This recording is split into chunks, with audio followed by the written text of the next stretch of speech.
துறவி ஒரு பெரிய அளவை அடைந்து விட்டார் என்பதை அறிந்திருந்தார்.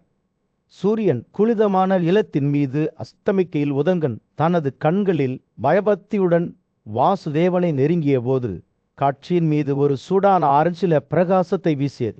ஓ கேசவா, பக்தியால் நிரம்பிய அவரது குரலில் அவர் கூறினார், குற்றமற்ற மற்றும் நித்திய உண்மையான ஆத்மாவை எனக்கு வெளிப்படுத்துமாறு நான் தாழ்மையுடன் கேட்டுக்கொள்கிறேன். உங்கள் சொற்பொழிவை கேட்ட பிறகு நான் உங்களுக்கு நன்மை பயக்கும் அல்லது உங்கள் மீது சாபத்தை கண்டிக்கிறேன். ஓ ஜனார்தனா, அவர் பேசத் தொடங்கிய போது வாசுதேவரின் மென்மையான புன்னகை அவரது முகத்தை ஒளியச் செய்தது. அறிந்து கொள்ளுங்கள், மீளுருவாக்கம் செய்யுங்கள் என்று அவர் கூறினார். இருள், பேரார்வம் மற்றும் நற்குணம் ஆகிய 3 குணங்கள் உள்ளன. அவற்றின் அடைக்கலமாக என்னை பொறுத்தது. அதேபோல் நான் எல்லா படைப்புகளுக்கும் ஆதாரமாக இருக்கிறேன். ஏனென்றால் என்னில் அனைத்து உயிரினங்களும் உள்ளன. எல்லா உயிரினங்களிலும் நான் இருக்கிறேன். அவரது வார்த்தைகள் உதங்காவின் ஆத்மாவுக்கு ஒரு இனிமையான தைலம் போல இருந்தன. அவரை ஆச்சரியத்துடனும் பிரமிப்புடனும் நிரப்பியது. வாசுதேவர் தொடர்ந்து பேசிக்கொண்டிருக்கும் போது அவரது குரல் மேலும் துடிப்பாக வளர்ந்தது. வாழ்க்கையின் சாராம்சம் வெளிப்படுத்தப்படுவதைப் போல நானே அனைத்து பொருட்களின் தோற்றமும் அழிவும் என்று அவர் அறிவித்தார். நானே அனைத்து உயிரினங்களையும் உருவாக்கியவன், அவற்றை அழிப்பவன். எந்த மாற்றமும் இல்லை என்பதை நானே அறிவேன். பாவத்தில் வாழும் அனைத்து உயிரினங்களையும் அழிப்பவன் நானே. வாசுதேவரின் இயற்கையின் பரந்த தன்மை புரிந்து கொள்ள முயன்றபோது உத்தங்காவின் மனம் திடுக்கிட்டது. வாசுதேவரின் வார்த்தைகள் அனைத்தும் ஒன்றோடொன்று இணைக்கப்பட்ட ஒரு பிரபஞ்சத்தில் உருவத்தை வாய்ந்தன. அங்கு ஒவ்வொரு செயலும் சிந்தனையும் விளைவுகளை கொண்டிருந்தன. ஒவ்வொரு யுகத்திலும் நான் நீதியின் காரணத்தை சரி செய்ய வேண்டும். என் உயிரினங்களுக்கு நன்மை செய்வதற்கான விருப்பத்திலிருந்து பல்வேறு வகையான கருப்பைகளுக்குள் நுழைய வேண்டும் என்று அவர் கூறினார். வாசுதேவரின் நித்திய அன்பு மற்றும் இரக்கத்தில் கதையை கேட்கும்போது அவரது இதயம் உணர்ச்சியால் பெருகியது. வாசுதேவ தனது பல்வேறு அவதாரங்களைப் பற்றி பேசுகையில் உத்தங்காவின் மனது ஆச்சரியத்தால் நிரம்பியது. நான் தெய்வங்களின் வரிசையில் வாழும்போது நான் ஒவ்வொரு விஷயத்திலும் ஒரு தெய்வமாக செயல்படுகிறேன். நான் காந்தர்வர்களின் வரிசையில் வாழும்போது பிரிகுவின் இனத்தின் மகனே, நான் ஒவ்வொரு விஷயத்திலும் ஒரு காந்தர்வனாக செயல்படுகிறேன் என்று வாசுதேவர் கூறினார். வாசுதேவரின் வார்த்தைகள் நாட்டை உலுக்கிய சமீபத்திய நிகழ்வுகளை நோக்கி திரும்பின. நான் அவர்களிடம் கௌரவர்களை மிகவும் கருணையுடன் முறையிட்டேன் என்று அவர் கூறினார். அவரது ஒரு துக்கத்தில் மூழ்கியது. ஆனால் அவர்கள் திகைத்து கண்கள் புத்திசாலித்தனத்தை இழந்ததால் அவர்கள் என் வார்த்தைகளை ஏற்க மறுத்தனர். கோபத்தால் நிரம்பிய நான் அவர்களை பயமுறுத்தினேன். ஒரு பெரிய பயத்தை குறிப்பிடுகிறேன். அவர்கள் என் செய்தியை குறைத்து மதிப்பிட்டதன் விளைவாக கௌரவர்களின் வீழ்ச்சியை பற்றிய வாசுதேவரின் பதிவை கேட்கும்போது உத்தங்காவின் முதுகெலும்பு நடுங்கியது. இறுதியாக பிரபஞ்சத்தின் படைப்பாளரான ஜனார்தனின் தெய்வீக பிரசன்னத்திற்காக தனது இதயம் தேங்கிக் கொண்டிருந்த ஞானமுள்ள முனிவர் உத்தங்கன் ஒரு தொலைதூர நாட்டில் பாலைவனத்தில் அலைந்து திரிந்தார். தனது குரலில் மரியாதையுடன் உத்தங்கன் ஜனார்தனனை தனது அனைத்து மகிமையிலும் தன்னை வெளிப்படுத்திக் கொள்ளுமாறு கெஞ்சினார். உத்தங்கனின் பக்தியில் மகிழ்ச்சி அடைந்த புனிதர் அவரது கோரிக்கையை ஏற்று விஷ்ணுவின் நித்திய வைத வடிவத்தை அவருக்கு காட்டினார். உத்தங்கன் கம்பீரமான வடிவத்தை பார்த்தபோது அவர் ஆச்சரியத்துடனும் பிரமிப்புடனும் இருந்தார். பிரபஞ்சம் எனக்கு முன்னால் விரிவடைவதைக் கண்டார். ஜனார்தனாவின் வலிமையான கைகள் எல்லா இடங்களிலும் பரவியிருந்தன.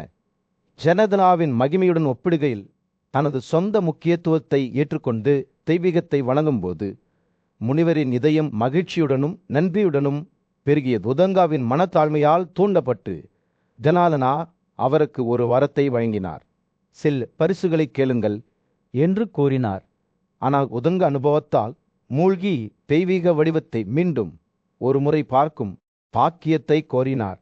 உதங்காவின் நேர்மையால் மகிழ்ச்சி அடைந்த கிறிஸ்தர் தான் விரும்பும் இடத்தில் தண்ணீர் வேண்டும் என்ற தனது விருப்பத்தை வழங்குவதாக வெளிப்படுத்தினார். எனினும் விதியை எதிர்பார்த்தபடி உடங்கா விரைவில் வறண்டு தாகத்துடன் ஒரு வறண்ட பாலைவனத்தில் அலைந்து கொண்டிருப்பதைக் கண்டார். தண்ணீருக்காக அவர் ஏங்கினாலும் ஜனார்தனரை பற்றி நினைத்தார். ஆனால் தாகத்தை தணிப்பதற்கு பதிலாக ஒரு விசித்திரமான காட்சியை கண்டார். ஒரு வேட்டைக்காரன் அழுக்கால் சூழப்பட்டு தனது சிறுநீரில் இருந்து தண்ணீரை அவருக்கு கொடுத்தார். முனிவர் அதிர்ச்சி அடைந்தார், பரிசை மறுத்தார். கிறிஸ்தரின் நோக்கங்களை கண்டிக்கும் அளவுக்கு சென்றார். உதங்கனின் குழப்பத்தை அறிந்த கிறிஸ்தர் மீண்டும் ஒருமுறை அவருக்கு முன் தோன்றினார். உதங்கத்திற்கு தேன் வடிவில் ஒரு பானம் பருந்தும்படி இந்த கடவுளிடம் கேட்டுக்கொண்டதாகவும், ஆனால் ஒரு மனிதர் அழியாதவராக மாறுவது பொருத்தமானதல்ல என்று கூறி கடவுள் மறுத்து விட்டதாகவும் அவர் வெளிப்படுத்தினார். அதற்கு பதிலாக ஜனாதனா ஒரு வேட்டைக்காரராக மாறுவேடமிட்ட வாசவனை தனது சொந்த உடலிலிருந்து உதங்க தண்ணீரை வழங்க ஒரு திட்டத்தை வகுத்திருந்தார். உதங்காவின் அவமானம் குழப்பமும் புரிதலுக்கு வழிவகுத்தது. கிறிஸ்த தனது நம்பிக்கையை எப்போதும் சோதித்து கொண்டிருப்பதாக விளக்கினார். இரக்கத்தால் தூண்டப்பட்ட கிறிஸ்தர் உதங்கன் விரும்பும் போதெல்லாம் மேகங்கள் தண்ணீரை ஏற்பாடு செய்வதாக உறுதியளித்தார். மேலும் முனிவர் மீண்டும் மகிழ்ச்சியுடனும் நன்றியுடனும் இருந்தார். ஆண்டுகள் செல்ல செல்ல ஜனாதனாவுடன் உத்தங்காவின் சந்திப்பு பற்றிய புராணக்கதை வெகு தூரம் பரவியது. வறட்சி காலங்களில் உயிர் தரும் மழையை கொண்டு வந்த உதங்க மேகங்களை மக்கள் அறிந்தனர். உதங்க பல சோதனைகளை எதிர்கொண்ட போதிலும் தெய்வீகத்தின் மீதான அவரது பக்தி வெகுமதி பெற்றதாகவும் அவர்களின் பிழைப்பு என்றென்றும் நீடிக்கும் என்றும் அவர் அறிந்திருந்தார். தனது ஆசிரமத்தின் அமைதியான மற்றும் புனிதமான சூழலில் ஜனமேதா வைஜமாயனரிடம் மாபெரும் முனிவர் உதங்காவை வலிமையான விசுவை சபிக்க சிந்திக்க வழிவகுத்த தாம் பற்றி கேட்டார். வைசமாயனர் தனது போதகர் தவதமர் மீது உதங்காவின் பக்தியின் கதையை விவரிக்கத் தொடங்கினார். ஆட்சிய ஒழுக்கம் மற்றும் அர்ப்பணிப்புக்கு உத்தங்கா ஒரு பிரகாசமான எடுத்துக்காட்டு. அவர் கௌதமரின் வழிகாட்டுதலின் கீழ் பல ஆண்டுகள் கழித்தார். வேறு யாரையும் வணங்குவதை தவிர்த்து தனது போதகருக்கு சேவை செய்வதில் மட்டுமே கவனம் செலுத்தினார். அவரை விட இளையவர்கள் உட்பட மற்ற சீடர்கள் தங்கள் படிப்பை முடித்த பிறகு வீடு திரும்ப அனுமதிக்கப்பட்டனர். ஆனால் உத்தங்காவை அல்ல. உத்தங்காவின் மீது கௌதமரின் பாசம் மிகவும் அதிகமாக இருந்தது. அவருடன் பிரிந்து செல்வது பற்றிய எண்ணத்தை அவரால் தாங்க முடியவில்லை. நேரம் செல்ல செல்ல உடங்கா மீது வீழ்ச்சி ஏறத் தொடங்கியது. ஆனால் அவர் அதை அறியாமல் இருந்தார். ஒரு நாள் தனது போதகருக்கு எரிபொருள் கொண்டு வரும் போது உடங்கா சுமையின் இடையிற்கு சோர்வடைந்து தரையில் வீசினார். ஒரு வெள்ளி வெள்ளை முடி குவியலில் சிக்கிக் கொண்டது. மேலும் வயதான இந்த அறிகுறியை பார்த்தவுடன் உடலா தூக்கத்தில் மூழ்கினார்கள். உதமரின் மகள் தாமரை இறைகள் போல கண்கள் மற்றும் வளைவுகள் நிறைந்த இடுப்பு கொண்ட ஒரு அழகான பெண் அவரை ஆறுதல் படுத்த உதங்காவை அழகினார். அவர் அவரது கண்ணீரை தனது கைகளில் பிடித்து கொண்டார். ஆனால் அவை அவருடைய தோலை எரித்தன. மேலும் அவற்றை பூமியில் வீழ அனுமதிக்க வேண்டிய கட்டாயம் ஏற்பட்டது. பூமியால் அந்த கண்ணீர் துளிகளை கட்டுப்படுத்த முடியவில்லை. அவற்றின் எடை மிகவும் அதிகமாக இருந்தது. கௌதமர் தனது அன்புக்குரிய சீடரின் துயரத்தை பார்த்தபோது அவர் ஏன் இவ்வளவு துயரமடைந்தார் என்று உத்தங்கையிடம் கேட்டார். அவர் 100 ஆண்டுகளாக கௌதமருக்கு சேவை செய்வதில் தன்னை முழுமையாக அர்ப்பணித்தராகவும், ஆனால் அவரது அர்ப்பணிப்பு இருந்த போதிலும் ஆசிரமத்தை விட்டு வெளியே அவருக்கு ஒருபோதும் அனுமதி வழங்கப்படவில்லை என்றும் உத்தங்க விளக்கினார். பல இளைய சீடர்கள் அறிவும் ஞானம் கொண்டு வெளியேறினர். அதே நேரத்தில் உத்தங்கன் பின்னால் இருந்தார். உத்தங்காவின் மீது கௌதமாவின் அன்பும் பாசமும் மிகவும் அதிகமாக இருந்ததால் அவருடன் பிரிந்து செல்வது பற்றிய எண்ணத்தை அவரால் தாங்க முடியவில்லை. அவர் உதங்காவிடம் அவர் வெளியேற விரும்பினால் அவரது அனுமதியை பெற்று தாமதமின்றி அவ்வாறு செய்ய வேண்டும் என்று கூறினார். ஆனால் உத்தங்க தயங்கினார். தனது போதகருக்கு இறுதி பரிசாக என்ன வழங்குவது என்று தெரியவில்லை. கௌதமரின் பதில் எதிர்பாராததாக இருந்தது. அவர் தனது சொந்த மகை திருமணம் செய்து கொள்ள உதங்காவுக்கு வாய்ப்பளித்தார். உதங்காவின் மகத்தான ஆற்றலுக்காக காத்திருக்கக்கூடிய ஒரே ஒரு திறமையால் மட்டுமே என்று கூறினார். அந்த வார்த்தைகளுடன் உதங்க மீண்டும் 16 வயது இளைஞனாக மாற்றப்பட்டார். வீரியமும் உயிர் சக்தியும் நிறைந்தவர். அவர் கௌதமரின் வாய்ப்பை ஏற்றுக்கொண்டு புறப்பட தயாரானார். ஆனால் புறப்படுவதற்கு முன்பு உத்தங்கா தனது போதகரின் மனைவி அனல்யாவிடம் அனுமதி கோரி இறுதி பரிசாக என்ன வழங்க வேண்டும் என்று கேட்டார். அல்லாவின் பதில் எளிமையாக இருந்தது. அவர் ஏற்கனவே உத்தங்காரின் பக்தியால் தீர்த்தி அடைந்து சௌதசாவின் ராணி அணிந்திருந்த வான காதணிகளை கொண்டு வருமாறு கேட்டுக்கொண்டார். அந்த காதணிகள் மிகவும் மதிப்பு மிக்கவை மற்றும் அழகாக இருந்தன. உதங்கா புறப்பட்டார். வெகு தொலைவில் பகலில் 6ஆம் மணி நேரத்தில் சூரியன் அடிவானத்தில் மூழ்கியிருந்த ஒரு நிலத்தில் மன்னர் சௌதசா இரும்பு முஷ்டியுடன் ஆட்சி செய்தார். அவரது நீண்ட தாடி மனிதர்களின் இரத்தத்தால் பூசப்பட்டிருந்தது. அவரது பிரசன்னமே ஒவ்வொரு மார்பிலும் அச்சத்தை தூண்டியது. அவர் மரணத்தின் கடவுளான 2வது யமனைப் போல தோற்றமளித்தார். அவரது ஆற்றல் ஒப்பிட முடியாதது. ஒரு நாள் மன்னர் தனது சிம்மாசனத்தில் அமர்ந்திருந்த போது அறிவாளியுமான பிராமணரான உத்தங்கன் தன்னை நெருங்குவதைக் கண்டார். இந்த பிராமணர் பிரார்த்தனை செய்யவோ அல்லது ஆசீர்வாதங்களை வழங்கவோ வந்துவிட்டார் என்று நினைத்து ராஜாவின் கண்கள் உற்சாகத்தால் பிரகாசித்தன. ஆனால் உத்தங்காவின் நோக்கங்கள் மன்னர் எதிர்பார்த்ததை விட வெறு தொலைவில் இருந்தனல்ல. அதிர்ஷ்டம் பிராமணரில் சிறந்தவரே என்று மன்னர் கூறினார். நான் உணவை தேடும் நாளின் 6ஆம் மணி நேரத்தில் நீங்கள் என்னிடம் வந்துவிட்டீர்கள். ராஜாவின் வார்த்தைகள் கிண்டலாக துடித்தன. ஆனால் உதங்க அமைதியாகவும் இருந்தார். அவர் தனது போதகருக்காக ஒரு பணியில் வந்ததாகவும் அவர் வேறொருவருக்காக பணிபுரியும் வரை அவர் காயமடையக்கூடாது என்றும் விளக்கினார். தனது செயல்களின் விளைவுகளை தவிர்ப்பதற்கான ஒரு புத்திசாலித்தனமான முயற்சி என்று கருதி உத்தங்காவின் பதிலைக் கண்டு மன்னர் சிரித்தார். ஆனால் உத்தங்க உறுதியாக நின்றார். பின்வாங்க மறுத்தார். அவர் ராஜாவுடன் ஒரு ஒப்பந்தத்தை முன்மொழிந்தார். தனது போதகருக்கான பணியை முடித்த பிறகு அவர் திரும்பி வந்து தன்னை மீண்டும் ஒரு முறை ராஜாவின் அதிகாரத்தில் கீழ் வைப்பார். உத்தங்காவின் வார்த்தைகளால் ஆச்சரியமடைந்த மன்னர் தனது போதகருக்கு என்ன பொருள் வேண்டும் என்று கேட்டார். அது ராணியை அணிந்திருந்த நகைகள் கொண்ட காதணிகள் என்று உத்தங்க பதிலளித்தார். அந்த காதணிகள் தனது மனைவிக்கு சொந்தமானவை என்றும் அவளிடம் நேரடியாக கேட்கப்பட வேண்டும் என்றும் கூறி மன்னர் இந்த யோசனையை ஏளனம் செய்தாராஜா காதணிகளை பரிசாக ஒப்படைக்க வேண்டும் என்று வலியுறுத்திய உத்தங்க உறுதியாக நின்றார். அவர் தனது போதகருக்கான பணியை முடித்தவுடன் அவற்றை திருப்பி தருவதாக ராஜாவுக்கு உறுதியளித்தார்.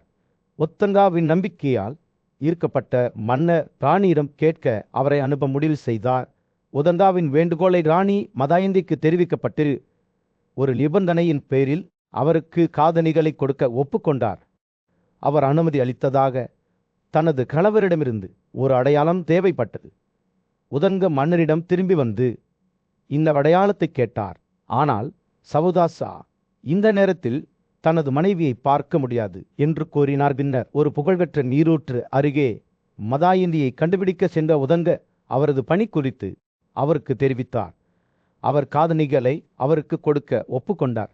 ஆனால் அவர் உண்மையை சொல்கிறார் என்று அவர் உறுதியளித்தால் மட்டுமே உதங்க சவுதசாவிடமிருந்து ஆதாரங்களை கொண்டு வருவேன் என்று உறுதியளித்தார். மேலும் மதாயந்தி விலைமதிப்பற்ற காதணிகளை கொடுத்தார். உதங்கன் தனது கைகளில் காதணிகளை வைத்திருந்த போது அவற்றில் அசாதாரண சக்திகளை பற்றி அறிந்து கொண்டார். அவை இரவும் பகலும் தங்கத்தை உற்பத்தி செய்தன. நட்சத்திர ஒளியில் பிரகாசமாக பிரகாசித்தன. மேலும் அவற்றை அணிந்தவர்களை பசி, தாகம், பயம், விஷம், நெருப்பு மற்றும் அனைத்து வகையான ஆபத்திலிருந்தும் பாதுகாத்த மன்னர் தனது நண்பர்களிடம் கருணை காட்டியதற்காக அறியப்பட்ட சவுதசா ராஜ்யத்தில் உதந்தன் அவருடன் ஒரு சந்திப்பை நாடினார். பிராமணரின் நோக்கம் மன்னரிடமிருந்து ஒரு அடையாளத்தை பெறுவதாகும். இது ராணியான மதாயந்தியை மன்னரால் அவர் செய்த உண்மையான பணியை நம்ப வைக்கும். உத்தங்கனின் இருப்பை அறிந்த மன்னர் சவுதசா அவரை கூப்பிட்டு நேர்மையும் பணிவும் நிறைந்த வார்த்தைகளை பேசினார். அவர் தனது தாங்க முடியாத நிலையை வெளிப்படுத்தினார். தனக்கு அடைக்கலம் இல்லை என்று கூறினார். பின்னர் மன்னர் உத்தங்காவிடம் அவர்களில் ஒப்பந்தத்தின் அடையாளமாக நகைகள் கொண்ட காதணிகளை வழங்குமாறு கேட்டுக்கொண்டார். இதனால் பிராமண ராணியின் காதணிகளுடன் அரண்மனையை விட்டு வெளியேறினார்.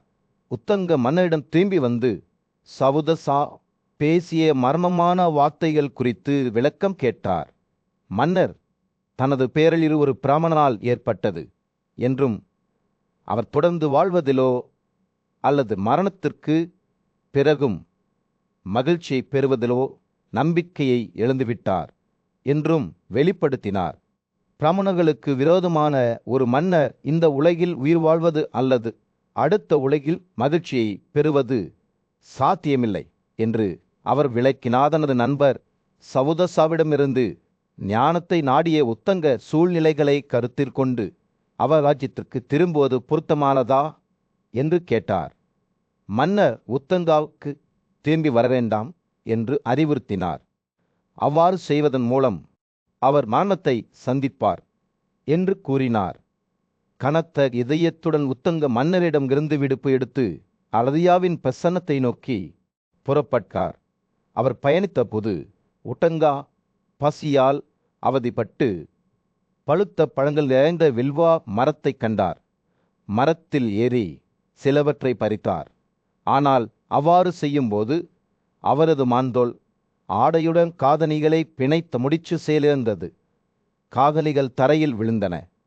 அங்கு அவை அயராவத இலத்தை சேர்ந்த பாம்பால் கைப்பற்றப்பட்ட லவோபு மற்றும் பதற்றத்தால் நிரம்பிய உடாங்கா பாம்பு நுழைந்த இடத்திலுள்ள ஆந்தலை துளைக்கத் தொடங்கினார்.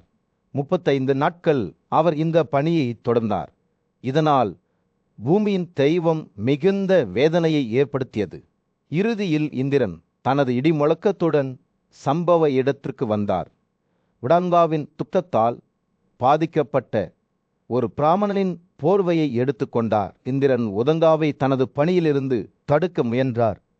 நாகாக்களின் பகுதிகள் வெகு தொலைவில் உள்ளன மற்றும் அணுக முடியாதவை என்று விளக்கினார். இருப்பினும் உறுதியான பிராமணர் விட்டு கொடுக்க மறுத்துவிட்டார்.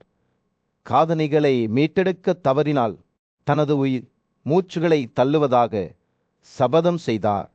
உதங்காவில் உறுதிப்பாட்டால் தூண்டப்பட்ட இந்திரன் தனது நடைபயிற்சி கம்பியை இடி சக்தியுடன் இணைத்து நாகர்கள் வசிக்கும் தாழ்வான பகுதிகளுக்கு பூமி ஒரு பாதையை திறக்கும்படி செய்தார்.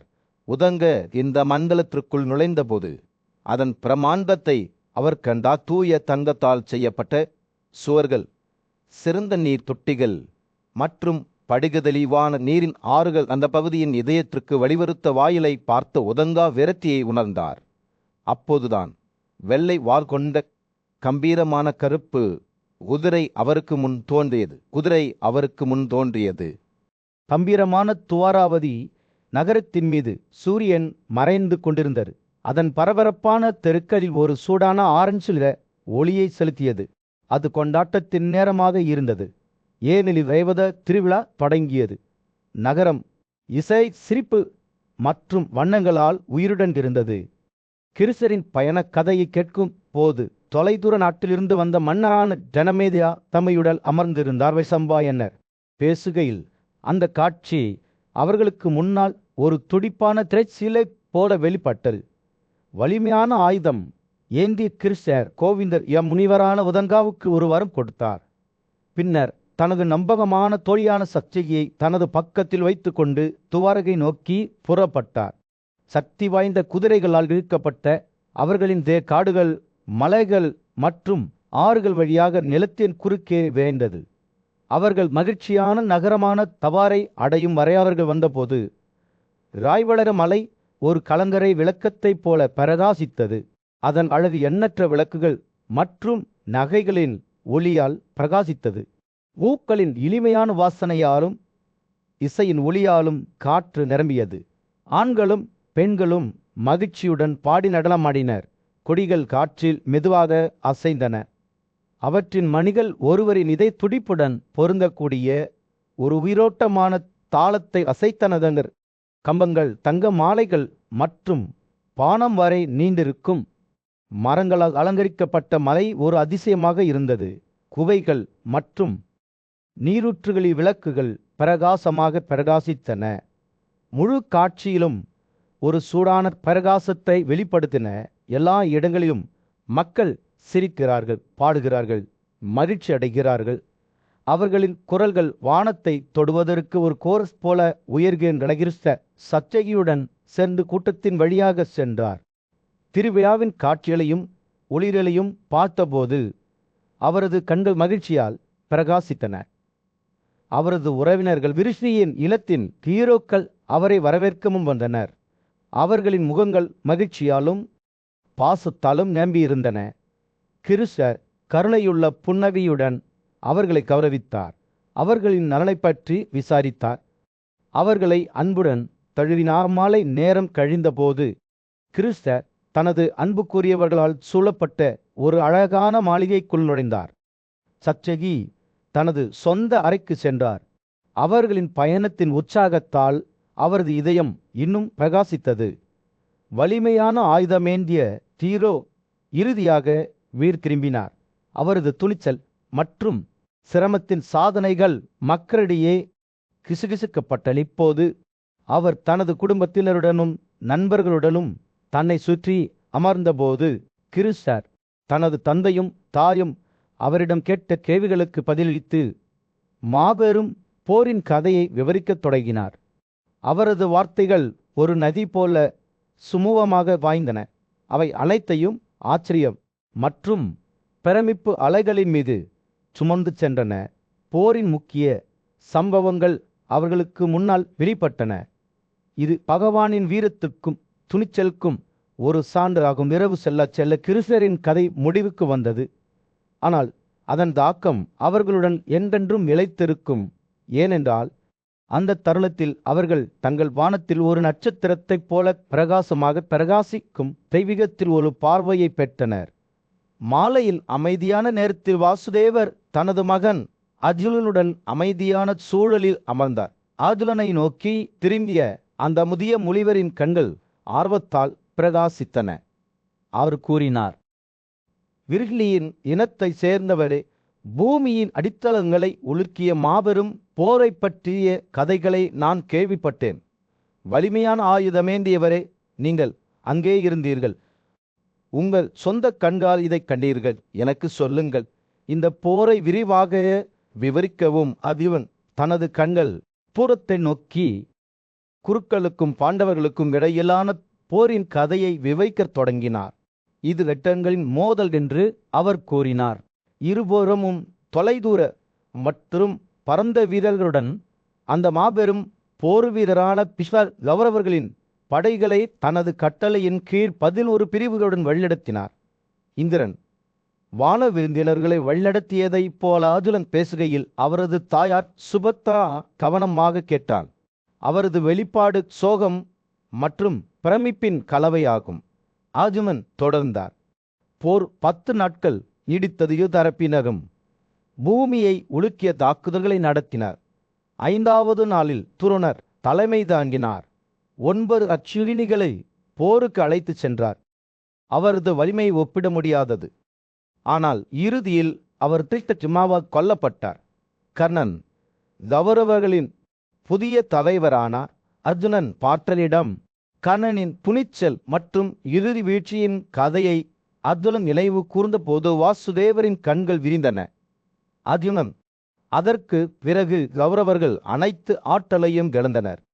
ஒவ்வொரு நாளும் அவர்களின் படைகள் குறைந்து கொண்டே வந்தன.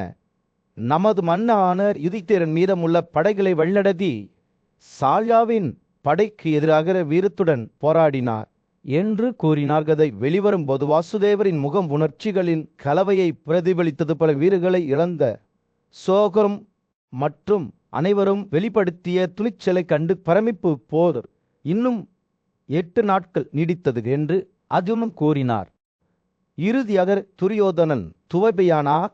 ஏரியின் தண்ணீருக்குள் ஒரு கடுமையான சண்டையில் பீம்சேனாவால் கொல்லப்பட்டார். கதை முடிந்ததும் வாசுதேவரின் கண்களில் கண்ணீர் வழிந்தது.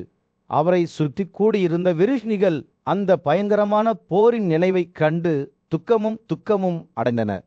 பல மன்னர்கள் தங்கள் மரண வாழ்க்கை முடிவுக்கு வந்தபோது சொர்க்கத்திற்கு ஏறி சென்றனர். இந்த தருணத்தில் போரின் இடைக்காற்றில் களமாக தொங்கிக் கொண்டிருந்தது. அதை தொடர்ந்து வந்த மௌனத்தில் வாசுதேவரின் வார்த்தைகள் காற்றில் பெருமூச்சு விடுவது போல் தொங்கிக் கொண்டிருந்தன. போர் இப்படியே நடந்தது என்று அவர் மென்மையாக கூறினார். அவரது குரல் நினைவுகளின் சுமையையும் நினைவுகளையும் சுமந்தது. வாசுதேவனை சுற்றி கூடியிருந்த கூட்டத்தின் மீது ஒரு சூடான ஆரஞ்சு நிற ஒளியை வீசும் வகையில் அமைதியான நிலப்பரப்பின் மீது சூரியன் அஸ்தமித்திருந்தது. மரியாதைக்குரிய முனிவர் தனது மகன் கிருஷ்ணரிடம் பார்வர்களின் மாபெரும் போரின் கதையை விவரிப்பதை முடித்துவிட்டார். ஆனால் ஒரு முக்கியமான விவரம் பேசப்படாமல் இருந்தது. கிருசரின் மருமகனான துய்ச்சனான மற்றும் அச்சமற்ற போர்வீரான அபிமன்யுவின் தலைவி கிருசரின் சகோதரியான சுபகா அபிமன்யுவின் மறைவை பற்றி பேச தனது சகோதர தயக்கம் காட்டுவதை உணர்ந்தார். கிருசரே, என் மகனுக்கு என்ன நடந்தது என்று சொல்லுங்கள் என்று முகத்தில் பொறிக்கப்பட்ட காளையுடன் அவரை அணுகினார். வார்த்தைகள் உதடுகளை விட்டு வெளியேறியவுடன் அவர் மயக்கமடைந்து தரையில் விழுந்தார். தனது மகளின் துயரத்தைக் கண்ட வாசுதேவரும் துக்கத்தில் மூழ்கினார். அவரும் தனது துக்கத்தின் சுமையால் பயங்கினார். அவர் அமைதி அடைந்தபோது கிருஸ்தரிடம் திரும்பி, கிருஸ்தரே, நீங்கள் ஏன் அபிமன்யுவின் மரணத்தை பற்றி என்னிடம் சொல்லவில்லை? உங்கள் உண்மைத்தன்மைக்கு நீங்கள் அறியப்படுகிறீர்கள். இதை என்னிடமிருந்து ரகசியமாக வைத்திருக்கிறீர்கள் என்று கேட்டார். அந்த துரதிருஷ்டவசமான நாளின் நிகழ்வுகளை அவர் விவரிக்கத் தொடங்கியதும் கிருஸ்தரின் வெளிப்பாடு திகைப்பாக இருந்தது.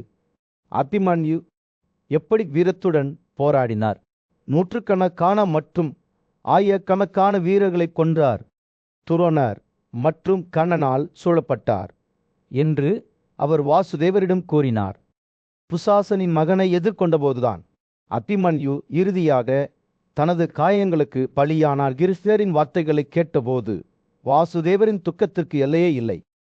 அபிமன்யுவின் இறுதி தருணங்களை பற்றி மேலும் சொல்லுமாறு அவர் தனது சகோதரரிடம் கெஞ்சினார். வாழ்க்கையின் கடைசி சில தருணங்களில் பேசப்பட்ட ஒவ்வொரு விவரத்தையும் ஒவ்வொரு வார்த்தையையும் அறிய விரும்பினார். கிருஷ்ண வாசுதேவருக்கு தனது மகள் ஒரு வீரனின் மரணத்தை இறந்து விட்டதாக உறுதியளித்தார். போரின் குழப்பத்தால் சூழப்பட்டார். இந்த செய்தி வந்தவுடன் தனது மயக்கத்திலிருந்து மீண்டு வந்த சுபர்கா அபிமன்யுவின் மறைவை பற்றி புலம்பத் தொடங்கினார். அவர் கட்டுப்பாடில்லாமல் அழுதார். தனது மகனை கூப்பிட்டு அவர் ஏன் அவர்களில் இல்லை என்பதை அறிய கோரினார். வாசுதேவரின் மனைவியும் ஆண்டவரின் தாயாருமான குந்தி சுபத்ராவுக்கு ஆறுதல் சொல்ல முயன்றார். அவர்களின் மகன் ஒரு உன்னதமான மரணத்தை நினைவு கூர்ந்தார். விதியின் தவிர்க்க முடியாத தன்மை பற்றி சுபத்ராவிடம் பேசும்போது குந்தியின் வார்த்தைகள் ஞானத்தால் நிரம்பியிருந்தன. அபிமன்யு மரணம் அடைந்ததாகவும் இந்த பூலியில் அவரது காலம் முடிவுக்கு வந்து விட்டதாகவும் தனது மருமகளுக்கு நினைவூட்டினார். சுபத்ராவை துக்கப்பட வேண்டாம் என்று குந்தி வலியுறுத்தினார். அவர்களின் மகன் மரணத்திற்கு பிறகு ஒரு பெரிய விதியை அடைந்துவிட்டார் என்று அவருக்கு உறுதியளித்தார். குந்தியின் வழிகாட்டுதலுடன் சபை அபிமன்யுவின் இறுதி சடங்குகளுக்கான ஏற்பாடுகளை செய்ய தொடங்கியது. யுதிஷ்டிரன் மற்றும் பீமனின் ஒப்புதலுடன் விருஷ்ணி பெண் மற்றும் இரட்டையர்கள் அபிமன்யுவின் மரணத்திற்கு பிறகு சூராவின் வழி தோழலான வாசுதேவர் துக்கத்தில் மூழ்கினார். இருப்பினும் அவர் விரைவில் தன்னை உருவாக்கி கொண்டு தனது மருமகனுக்கு அடுத்த சடங்குகளை செய்ய தொடங்கினார். அவர் 6 மில்லியன் பிராமணர்களுக்கும் உணவளித்தார். அவர்களுக்கு தங்கம் கால்நடைகள், படுக்கைகள் மற்றும் ஆடைகளை வழங்கினார்.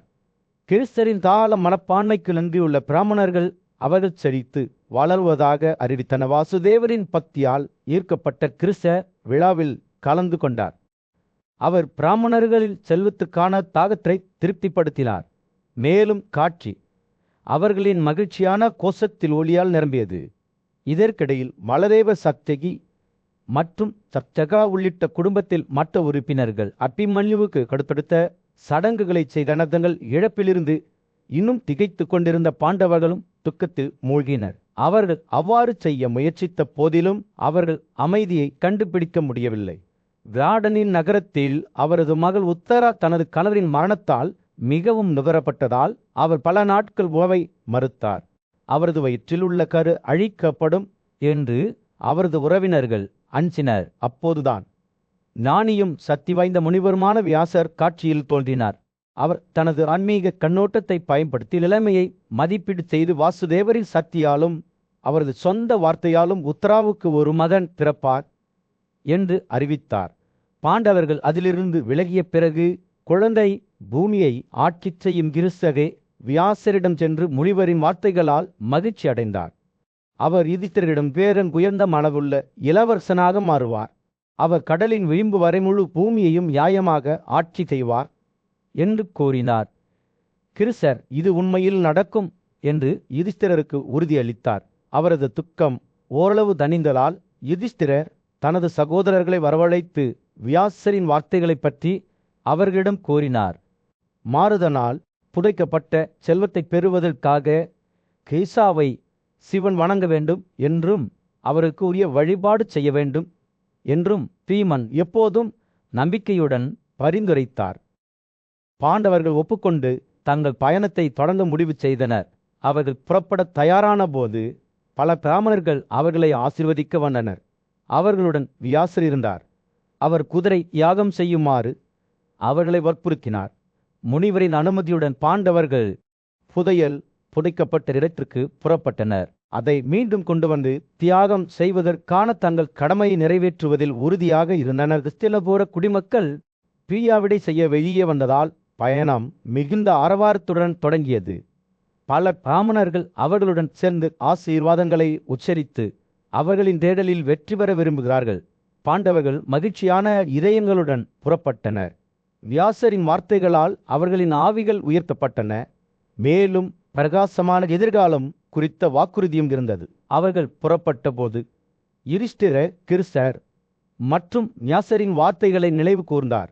மேலும் அவர்களின் பயணம் பெறுவது மட்டுமல்ல என்பதை அவர் அறிந்திருந்தார்.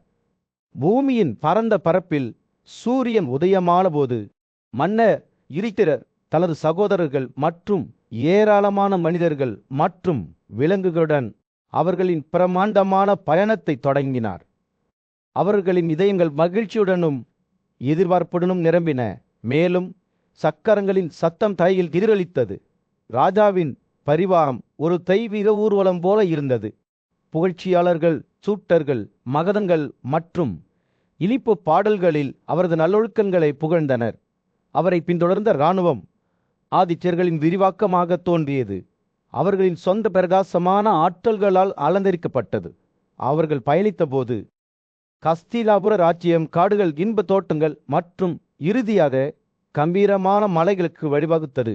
அரச குழுவினர் ஏராளமான ஏரிகள் மற்றும் ஆறுகளை கடந்து சென்றனர்.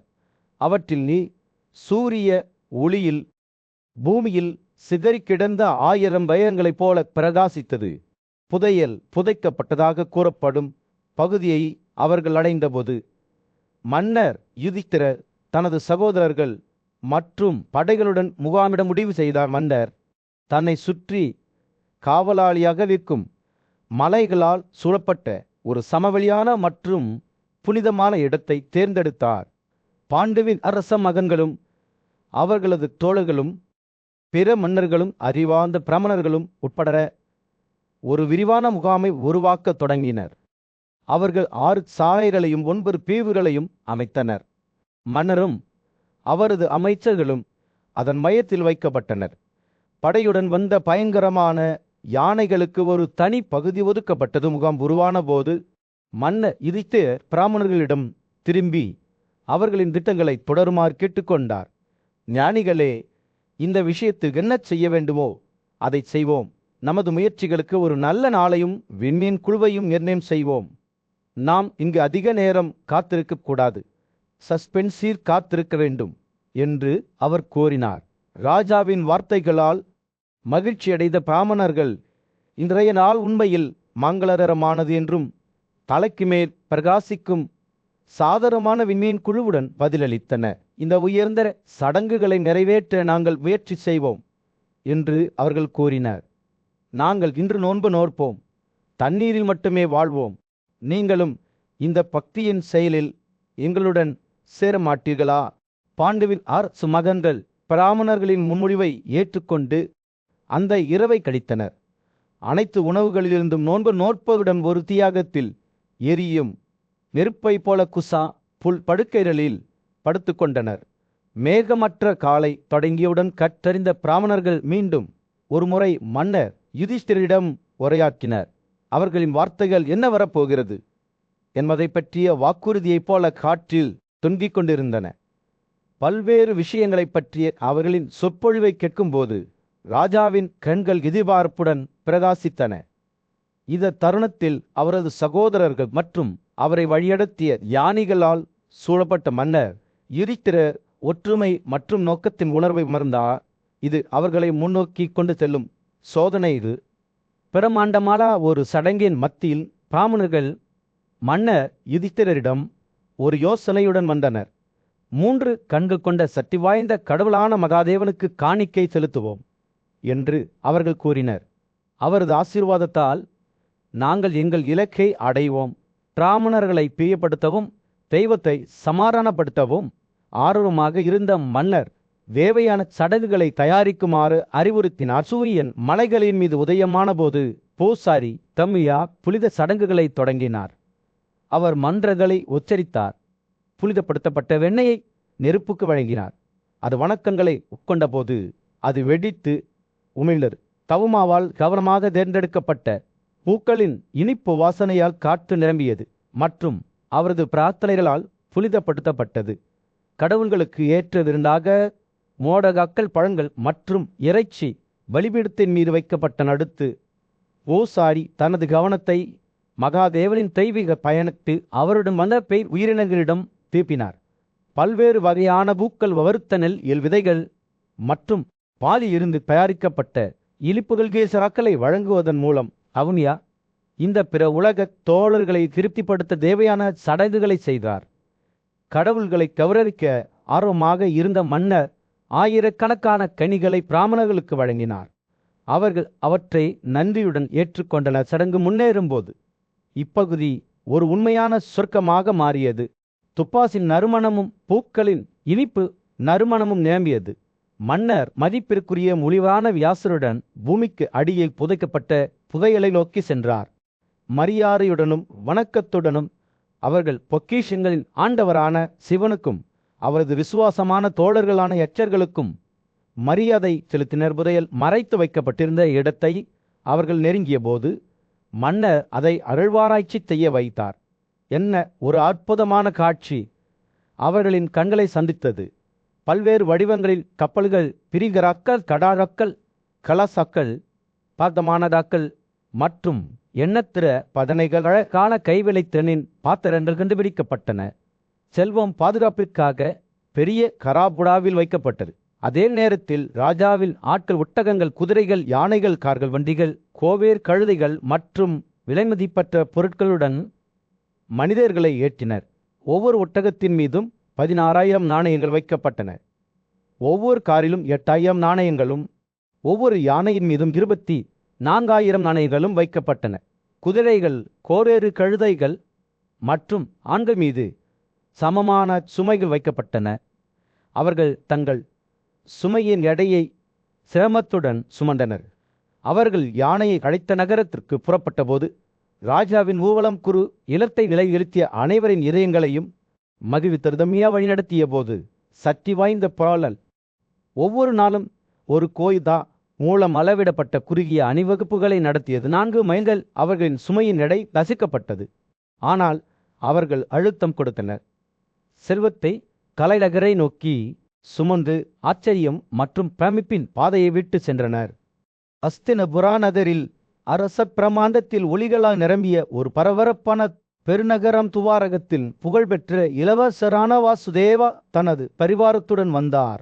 யூதானா, சால்கைஷா, சம்மா, கடா, கிருதவமன், சரணன், நிசாதா மற்றும் உன்முக உள்ளிட்ட அவரது விசுவாசமான தோழர்களுடன் அவர் மன்னர் திருதராஷ்டிரரின் அரண்மனைக்கு சென்றார்.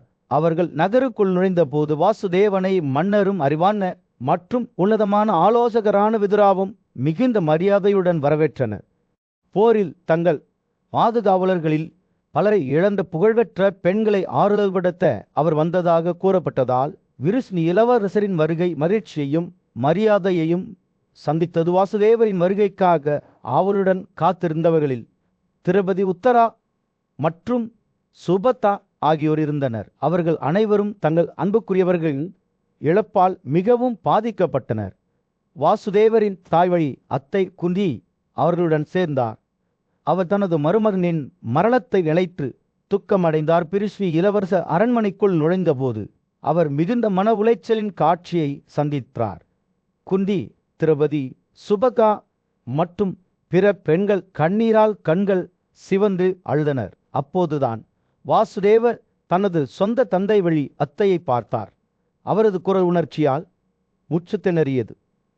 அவர் தனது சகோதரியின் மகனின் குழந்தையை உயிர்ப்பிக்குமாறு கேட்டுக்கொண்டார். வாசுதேவா என்று கூவினார். குந்தி, நீதான் எங்கள் அடைக்கலமும் பெருமையும்.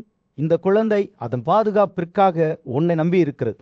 ஓர் யாதவ வீரனே, உன் சபதம் உங்களுக்கு நினைவிருக்கிறதா? குழந்தை இறந்துவிட்டால் அதை உயிர்ப்பிக்கப் போகிறாய் என்று நீ சொன்னாய் என்று கூவினாள். குந்தி தன் கண்களில் கண்ணீர் வடித்து வாசுதேவனிடம் வாக்குறுதியை காப்பாற்றுமாறு கெஞ்சினாள். குந்தியின் வார்த்தைகளால் விருஷ்வி இளவரசலின் இதயம் ஈர்க்கப்பட்டு அவர் அவளை மெதுவாக பிடித்து கொண்டு தரையிலிருந்து எழுப்பினார்.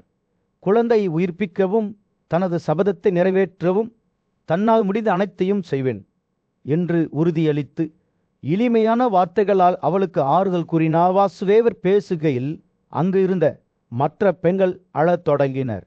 அரண்மனை முழுவதும் அவரின் குரல்கள் எதிரொலித்தன. ஐயோ, வாசுதேவரின் மருமகளின் மகன் இறந்து பிறந்தான். ஆனால் இளவரசனின் வார்த்தைகள் நம்பிக்கையின் ஒளியை கொண்டு வந்தன.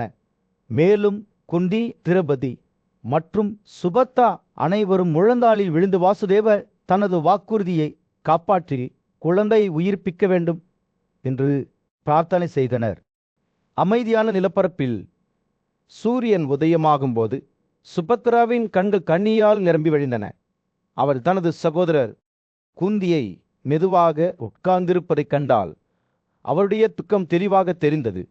அவள் சத்தமாக அழுதாள். அவளுடைய உணர்ச்சிகளில் சுமையை கடந்து தாமரை இதழ்கள் போன்ற கண்களாகி அவள் அழுதாள். அஜ்மலின் பேரனை பாருங்கள், புத்திசாலி மற்றும் புத்திசாலி. ஐயோ, குரு வம்சம் தோற்கடிக்கப்பட்டு ஒரு குழந்தை பிறந்தது. பலவீனமாகவும் உயிரற்றதாகவும் உள்ளது. பீம்சேனாவை அழிக்க துரோணரின் மகளால் தூண்டப்பட்ட புல் கத்தி உத்ரா வித்யா மற்றும் என் மீது விழுந்தது. சுபத்தா தன் இருதயத்தை ஊற்றிய போது அசைக்க முடியாத வீரனான கிருஷ்ணனை நோக்கி வேண்டிய கண்களால் பார்த்தார். ஓ எசவா, அந்த கத்தி இன்னும் என் இதயத்தை துளைக்கிறது என்று கெஞ்சினார். என் மகனின் சந்ததியிலிருந்து பிறந்த இந்த குழந்தையை நான் உயிரோடும் நலமாறவும் பார்க்கவில்லை. நீதிமானான மன்னன் யுதிஷ்டிரர் என்ன சொல்வார்? அபிமன்யுவின் மகன் பிறந்து இறந்து விட்டதை கேட்கும்போது பீர்சேனா, அதுவன் மற்றும் மதுராவதியின் மகன்கள் எப்படி நடந்து கொள்வார்கள்? கிருஷ்ணர் சுபத்ராவின் வார்த்தைகளை கவனமாக கேட்டார். அவரது வெளிப்பாடு இரக்கத்தின் முகமுடி. அவள் போரில் தனது சொந்த குழந்தையை இழந்ததால் அவருடைய துக்கத்தின் ஆழத்தை அவர் நன்கு அறிந்திருந்தார். அவள் பேசும்போது குந்திக்கு அருகில் நின்றிருந்த பிரிதா மற்றும் திரௌபதி ஆகிய இருவரையும் அவர் பார்த்தார். அவர்களின் முகங்கள் கவலையால் பொய்க்கப்பட்டிருந்த சுபத்ரா கிருஷ்ணரிடம் தொடர்ந்து கெஞ்சினார். பாண்டவ பெண்களின் கருக்களை அழிக்க துரோணரின் மகன் வேண்டபோது அவர் பேசிய வார்த்தைகளை நினைவு கூர்ந்தார். எதிரிகளை நசுக்குபவரே, நான் உங்கள் விருப்பத்தை ஏமாற்றுவேன், கிருதிலின் மகனை உயிர்ப்பிப்பேன் என்று நீங்கள் கூறினீர்கள். கிருஷ்ணரே, அந்த வார்த்தைகளை நினைவில் கொள்ளுங்கள் என்று கெஞ்சினார். நீங்கள் அபிமன்யுவின் குழந்தையை உயிர்ப்பிக்காவிட்டால் எனக்கு என்ன பயன்? இந்த குழந்தை வாழவில்லை என்றால் உங்கள் பிரசன்னத்தால் என்ன பயன்? சுபத்ராவின் வார்த்தைகள் உச்சத்தை எட்டியதும் அவருடைய குரல் உணர்ச்சியால் நொறுங்கியது. அவள் கிருஷ்ணரின் காலடியில் விழுந்தாள். அவள் தலையை வணங்கினார். ஓ வலிமையான ஆயுதம் ஏந்தியவள், அவர் கெஞ்சினார். நான் உங்கள் சகோதரி அல்லது தனது மகனை இழந்து உங்கள் பாதுகாப்பில் தன்னை ஈடுபடுத்தி கொண்ட ஒரு தாய் என்று நினைத்து உத்தரா அல்லது என் மீது இரக்கம் காட்டுங்கள். அவளுடைய வார்த்தைகள் காற்றில் தொங்கிக் கொண்டிருந்தன. அவளுக்கு முன்னால் நின்ற கிறிஸ்துவ கடவுளிடம் ஒரு கசப்பான வேண்டுகோள். அவரது கண்கள் புரிதலால் நிரம்பி இருந்தன. கிறிஸ்தரின் வெளிப்பாடு அமைதியாக இருந்தது. இருப்பினும் சுபத்ராவின் வார்த்தைகளால் அவரது இதயம் அசைந்தது. குழந்தையை உயிர்ப்பிக்கும் சக்தி தனக்கு இருப்பதை அவர் அறிந்திருந்தார். ஒருவேளை இந்த செயலின் மூலம் துக்கமடைந்த தாய்க்கு ஆறுதல் கிடைக்கும். அவரது மௌனம் நிறைய பேசுகிறது. விரக்தியின் ஒரு தருணத்தில் நம்பிக்கையின் வாக்குறுதி சூரியன் தனது ஏற்றத்தை தொடர்ந்தபோது சுபத்ரா அபிமன்யுவின் மரண செய்தி அரண்மனை முழுவதும் பரவியதும் ராஜாவின் சகோதரியும் மற்றவர்களும் துக்கமடைந்த தங்கள் சகோதரருக்கு ஆறுதல் சொல்ல முயன்ற போது வைசம்பாயனர் கலத்த இதயத்துடன் பார்த்தார். ஆனால் கேசினை கொன்ற கிருஷ்ணர் சம்பவ இடத்துக்கு வரும் வரை அரண்மனையின் சூழல் தொடங்கியது. ஏக்கத்திற்கும் கருணைக்கும் பெயர் பெற்ற கிறிஸ்தர் அரண்மனையின் உள்ள அறைகளுக்குள் அமைதியான மற்றும் அமைதியால் நடத்தையுடன் நுழைந்தார். அவரது இருப்பு அவரை சுற்றியுள்ளவர்களின் தொந்தரவு மனதை அமைதிப்படுத்துவதாக தோன்றியது. ஒரு கடுமையான கோடை நாளில் குளிர்ந்த காற்று போல அவர் அரண்மனை வழியாக நடந்து செல்லும்போது பெண்களில் அலறல் சத்தத்தையும் கவலை அடைந்த அரசவை உறுப்பினர்களின் கிசுகிசுக்களையும் சந்தித்தார். கிறிஸ்தரின் கண்கள் அவரது சொந்த தந்தை பிறந்த படுக்கை அறையில் இறங்கும் வரை அந்த பகுதியை தேடின. வெள்ளை மலர்கள், தண்ணீர் பானைகள் மற்றும் கடுகு விதைகள் உள்ளிட்ட தீய சக்திகளை தடுக்கும் பலவிதமான பிரசாதங்களால் அந்த அறை நிரம்பியிருந்தது. கிறிஸ்தரின் கண்கள் அறை முழுவதும் பரவியது. ஒவ்வொரு விவரங்களையும் எடுத்துக்கொண்டது. அவர் ஒரு ஆழ்ந்த மூச்சை வெளியேற்றி சிரிக்கும் முன்வருமை அருமை என்று கூவினார். அவருடைய கண்கள் மகிழ்ச்சியுடன் பிரகாசித்தன. அவருடைய வார்த்தைகள் அவரை சுற்றியுள்ளவர்களின் ஆன்மாவுக்கு ஒரு தைரியம் போல இருந்தன. அவர்களும் நம்பிக்கையையும் புத்துணர்ச்சியையும் உணரத் தொடங்கினர். கிறிஸ்தரின் முகம் பிரகாசம் அடைந்த போது அவரது வருகைக்காக அவருடன் காத்திருந்த திரவதி தனது முகத்திலிருந்து கண்ணீர் வடித்தபடி அறைக்குள் விரைந்தாள். ஆசீர்வதிக்கப்பட்ட பெண்ணே என்று விராடரின் மகளிடம் கூறினார். இதோ உங்கள் மாமனார். மதுவை கொன்றவர், கற்பனை செய்ய முடியாத ஆன்மாவின் பண்டை விராடலின் மகள் தன் துக்கத்தை கட்டுப்படுத்த முடியாமல் தவிக்கிறாள். கண்களில் சோகமும் நம்பிக்கையும் கலந்த கிறிஸ்தரை பார்த்தார். அவள் தன்னை சரியாக மூடிக்கொண்டு அவர் வருவதற்காக காத்திருந்தார். அதே போல் கடவுள்களும் அவரது வருகைக்காக பயபக்தியுடன் காத்திருப்பார்கள். கிறிஸ்தர் இறுதியாக அறைக்குள் நுழைந்த போது விராடாவின் மகள் உணர்ச்சி வசப்பட்டார். ஓர் ஜனாதனா துக்கத்தால் தடுங்கும். அவரது குரல், இதோ நாங்கள் இருவரும் எங்கள் குழந்தையை இழந்துவிட்டோம்.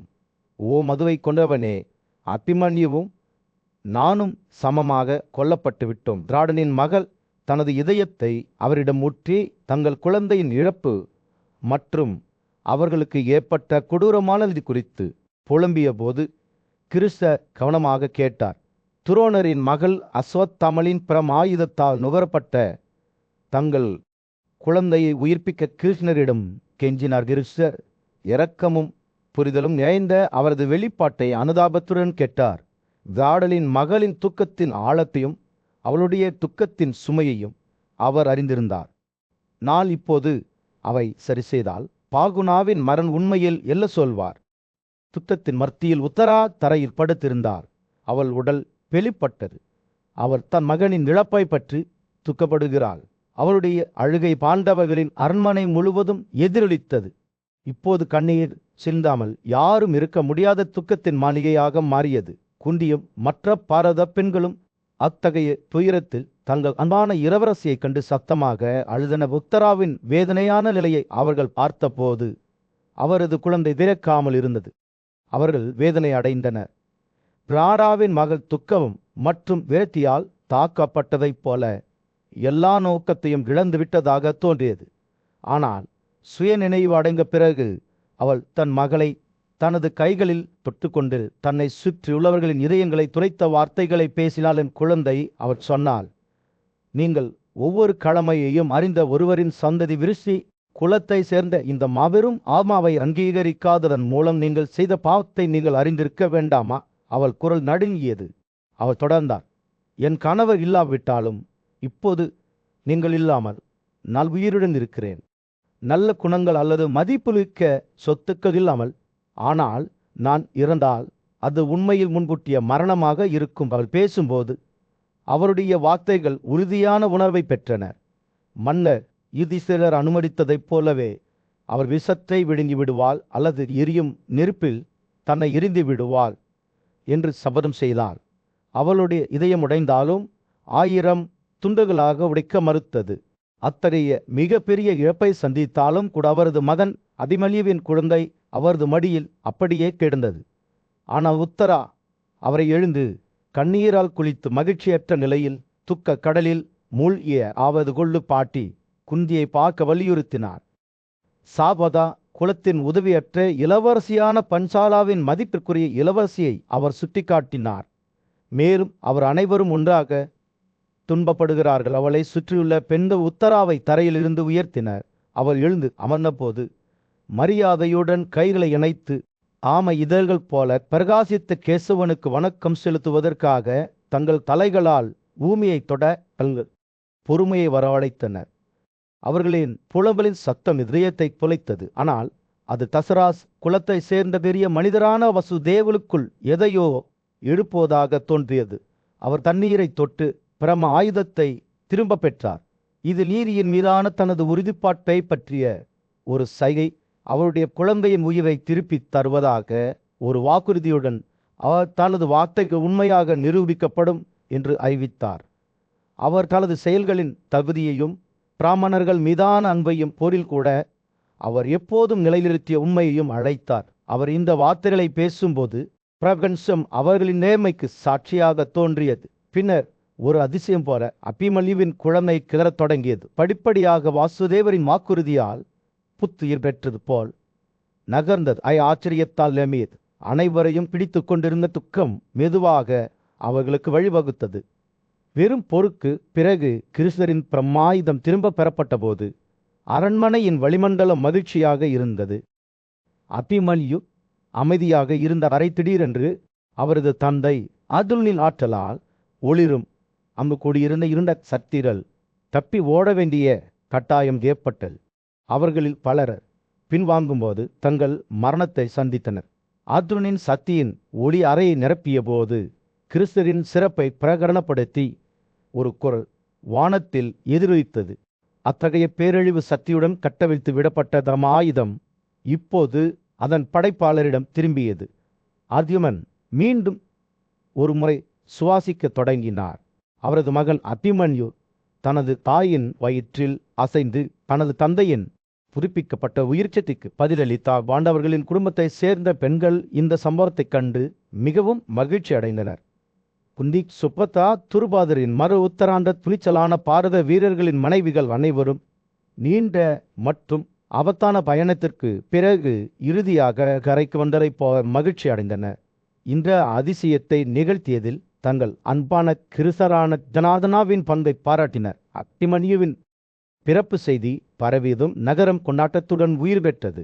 அழகான பெண்களுடன் கூடிய சாணர்களும் புகழ்ச்சியாளர்களும் தங்கள் பாடல்களாலும் கதைகளாலும் தெருக்களை அலங்கரித்தனர். நகருக்கு மேலே பரந்த பெண்ணங்களும் தனிலைகளும் காற்றுடன் நடனமாடுவது போல் தோன்றியது. மக்களுடன் மகிழ்ச்சி அடைவது போல அரசாங்கத்தின் அதிகாரிகளும் கூட இதில் இணைந்தனர்.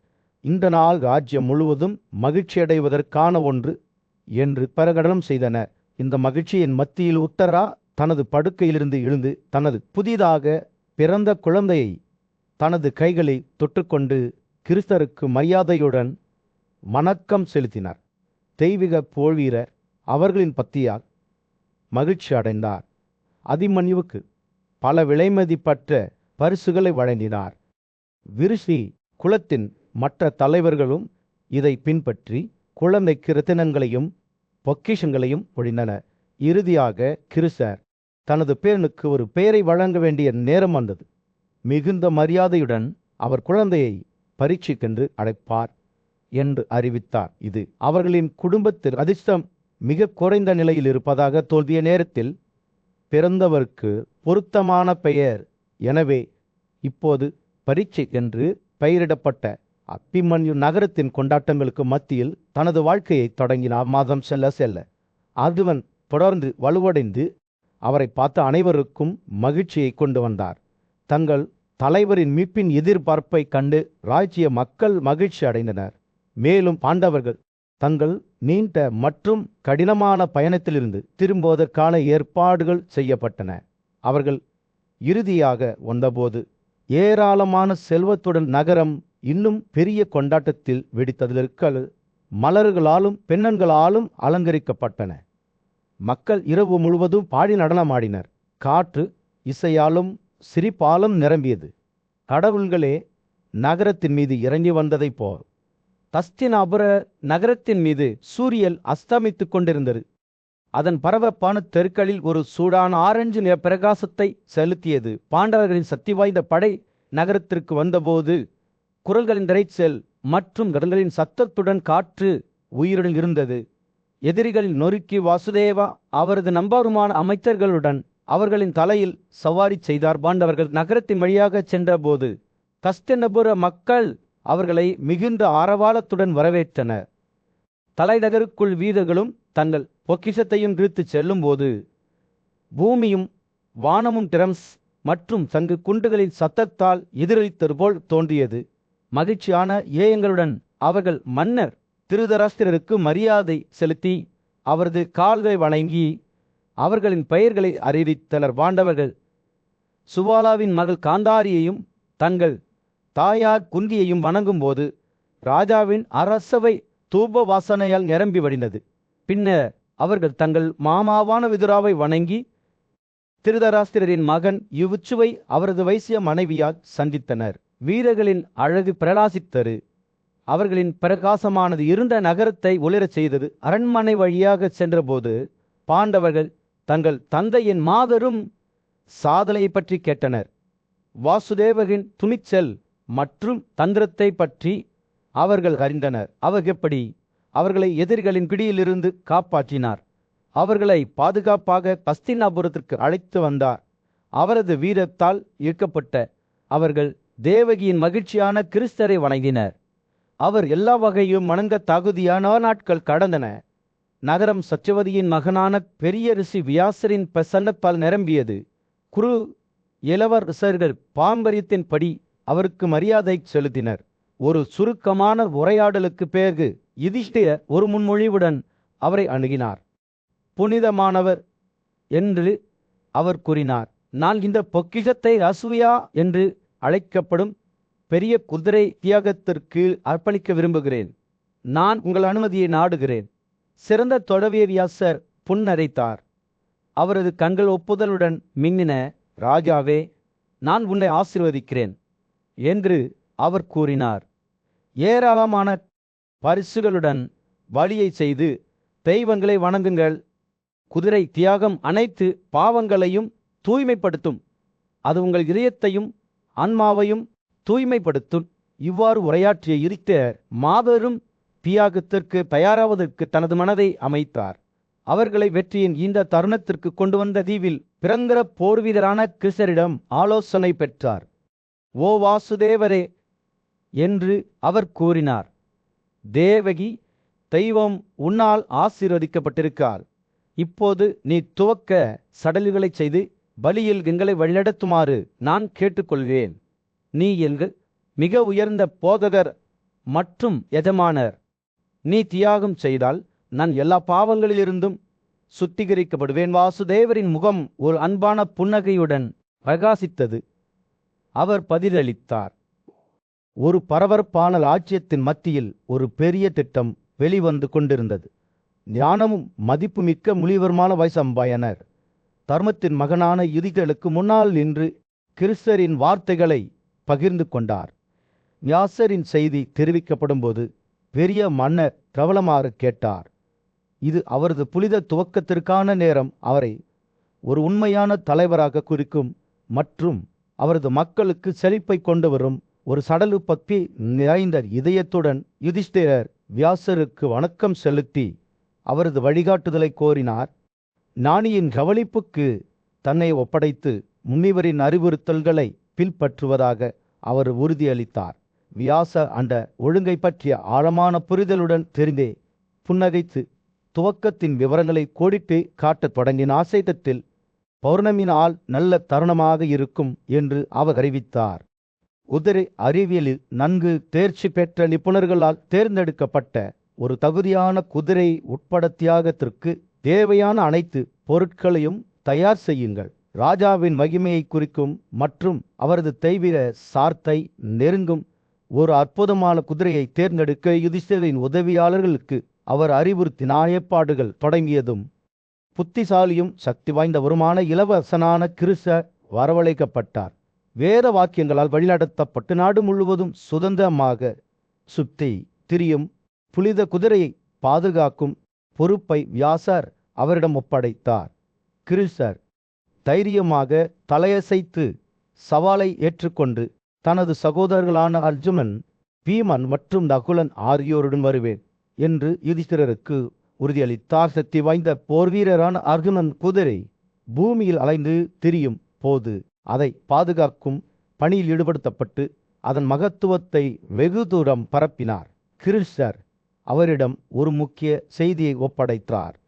அவர்களின் பயணத்தில் அவர்களை எதிர்கொள்ளக்கூடிய எந்த மன்னர்களுடனும்